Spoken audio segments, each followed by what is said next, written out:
인공위성과 우주 탐사선 등을 실어 나르는 우주발 사체 우주로켓은 일반적으로 지상에서 발사됩니다. 그런데 국방부가 지난달 31일에 흥미로운 로켓 개발 계획을 공개했습니다. 국방부는 지난달 31일에 국회 국방위원회 업무보고 자료를 통해 미사일 지침 종류에 따라 이같이 방위 역량을 강화하겠다고 밝혔습니다.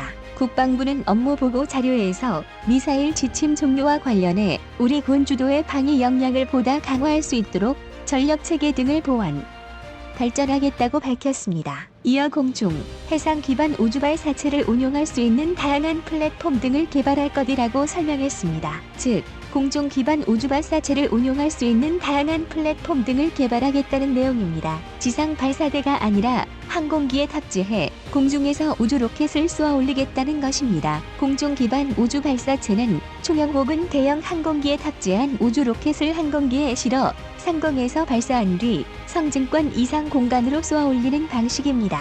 고정된 지상에서 위치가 로켓을 아닌 가변적 발사하는 위치에서 것보다 발사 적시의 비용이 발사할 수 정렬합 꿀리다. 국방부가 미사일이 아닌 우주 로켓이라고 표현한 만큼 일단은 소형 및 초소형 군사용 위성 등을 탑재해 공중에서 발사할 수 있는 로켓 개발에 초점을 둘 것으로 보입니다. 다만 안보 상황이 엄중해지면 탑재체 위성이 아닌 탄도를 달 수도 있어 북한의 핵미사일 위협을 효율적으로 억제할 수 있는 수단으로 진화할 여지도 있습니다. 그럼 과학기술정보통신부가 아닌 국방부가 우주로켓 플랫폼 개발에 나서려는 까닭은 무엇일까요? 이는 북한의 핵미사일 도발 여부를 정밀 감시하고 유사시 신속히 예방적 타격을 가하거나 반격 차원의 강력한 응징을 하기 위한 다목적 카드로 풀이됩니다. 한미 미사일 지침 종료 결정과 한미 간 우주 협력 강화 방침도 중요한 배경이 됐습니다. 방산업계의 한 관계자는 국방부가 공중 발사 우주 로켓 플랫폼을 개발하면 여기에 초소형 혹은 소형 정찰 위성 등을 탑재해 적외도 LEO에 띄울 것으로 보인다고 내다봤습니다. 또한 중장기적으로는 해당 로켓 기술을 응용한 공중 발사 탄도 미사일 ALBM을 개발할 가능성도 배제할 수 없다며 유사시 북한의 핵미사일 도발에 대한 억지력을 강화할 수도 있을 것이라고 전망했습니다. 공중 발사 방식의 장점은 저비용과 적시성, 그리고 탈지리성입니다. 우선 발사 비용이 기존 방식보다 크게 절감됩니다.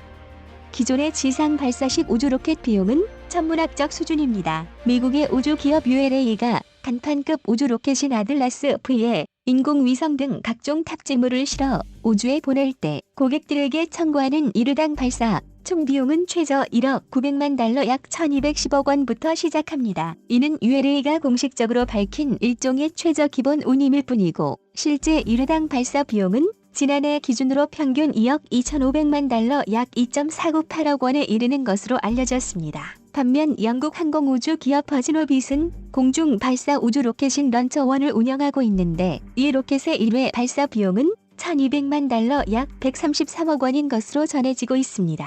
런처1의 발사 비용이 아들라스 V의 평균 발사 비용 대비 약 5.3%에 불과할 정도로 저렴한 셈입니다. 일회당 발사 비용이 상대적으로 저렴하기 때문에 군으로서는 유사시 정찰과 감청 및 통신위성 등을 안보 상황에 맞춰 적시에 자주 발사할 수 있게 됩니다. 공중 고고도에서 발사 방식은 이루어지기 지상 때문에 발사보다 기상 조건에 일반적으로 제약도 대기 밀도가 덜 받습니다. 낮은 지정학적 발사 제약을 벗어날 수 있는 탈지리성의 효과도 기대됩니다. 우리 군은 부족한 대북 정찰 자산을 보완하기 위해 최소 10여 기의 소형 위성군을 띄워 실시간에 근접한 수준의 북한 감시를 고려 중인 것으로 알려졌습니다. 이를 위해 지구, 저궤도를 도는 각소형 위성들의 한반도 일대 정찰 위치 방문 주기를 최소화하려면 보통은 경사 각도 45도 수준의 경사 궤도에 위성을 올려야 합니다. 그러나 전남 고흥의 나로 우주센터에서 지상 발사 방식으로 우주 로켓을 쏘아서는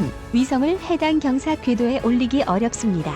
나로 우주센터에서 중국과 일본의 상공을 우주 로켓을 지나는 지상 문제를 발사할 면에 인접한 한반도 남쪽에 제한된 방위각 범위 내에서만 쏴야 하는데 이렇게 되면 경사 궤도에 위성을 진입시키기 힘들다는 게 항공우주 전문가들의 분석입니다.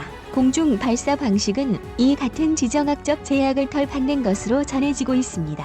국방부는 일단 위성을 쏘아 올리기 위한 공중 발사 우주 로켓 개발에 주안점을 두고 있습니다. 다만 해당 기술을 바탕으로 중장기적으로는 ALBM을 개발할 가능성도 적지 않다는 것이 전문가들의 시각입니다. 방산 업계의 한 관계자는 우주 로켓과 미사일은 기술의 원리가 같기 때문에 탑재체 자리에 위성이 아닌 탄도를 싣는 탄도미사일로 응용 개발될 여지가 있다며, 북한이 사실상 탄도미사일인 광명성을 개발했을 당시 추가적인 국제 제재를 피하려고 우주 발사체라고 주장할 수 있었던 것도 궁극적으로 탄도탄과 우주 로켓 기술을 구분하기가 쉽지 않기 때문이라고 설명했습니다. 공중 발사 탄도미사일은 평시에 일정한 작전 공역에서 비행하는 항공기에 탑재돼 있다가 유사시 즉각 발사될 수 있습니다.